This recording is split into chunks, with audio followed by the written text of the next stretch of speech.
Tutti dobbiamo usare accortezze per evitare di sprecare l'acqua in questa stagione che si sta dimostrando più che mai siccitosa.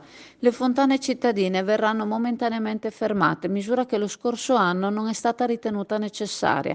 Infatti, lo stato di emergenza idrica è stato discusso con Veritas in una recente riunione ai vertici in cui si è ribadito che l'acqua ora risparmiata sarà utile in piena stagione. Stiamo vivendo uno stato di crisi idrica dichiarato con un'ordinanza lo scorso 14 marzo dal presidente della Regione Veneto Luca Zaia. Serve quindi un occhio di riguardo nel consumo dell'acqua, mettendo in pratica buone pratiche che dovrebbero diventare abitudini indispensabili.